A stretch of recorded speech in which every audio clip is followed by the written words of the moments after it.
What's up, guys? Welcome back. Today I will be talking about why East Blue Saga is an 8 out of 10. East Blue Saga, right, it's the beginning of one of the biggest anime of all time. 1,000 episodes, right?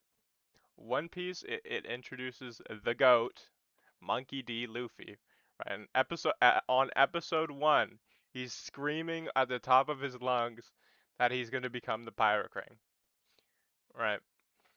Uh, well, East Blue, it's not the most insane saga in the series. It is still a very good saga, and I would recommend 100% watching. Right, as me as memorable characters, of course, you know, and it kind of sets up what One Piece is all about. What happened? The events of East Blue. So East Blue, it's kind of because you don't really get this in later arcs. It's like maybe like it takes a little bit longer to get crewmates, but East Blue Saga is pretty much setting up the foundation of the crew, right? He starts as Zoro. Yo, that's so silly. He starts his journey alone, right? But he meets Zoro immediately, right? He saves Zoro from almost dying. He also meets Nami on the same place, and then they go to a different town, and they meet Usopp, and then they go to the Barachi, and they meet Sanji, and then they go to Arlong Park, kick this guy's butt, then they go to Town, right? Now, episode 1 is phenomenal.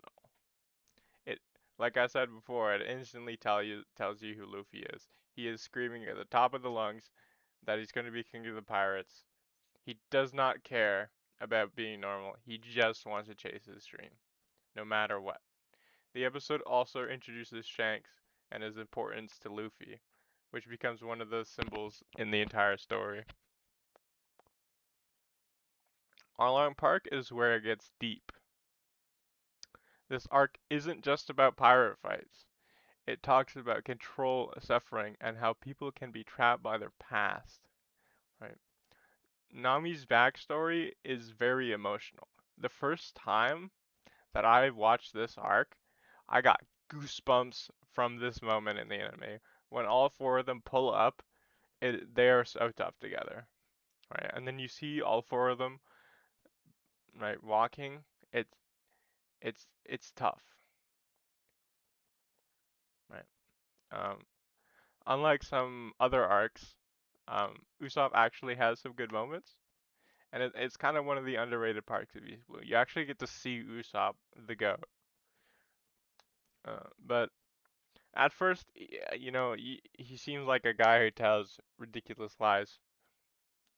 But it really shows his connection with Kaya, and the Kuro backstabbing is very unfortunate. Uh, Fun fact, Kuro actually has scoliosis. Mm, Look at this picture. This man, his spine is not correctly aligned. So he very much does have scoliosis. Fun fact. This is just my opinion.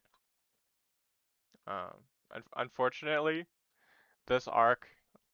I mean, they fixed it in the show. The show, like in the Netflix show, the live action, the pacing is actually fine.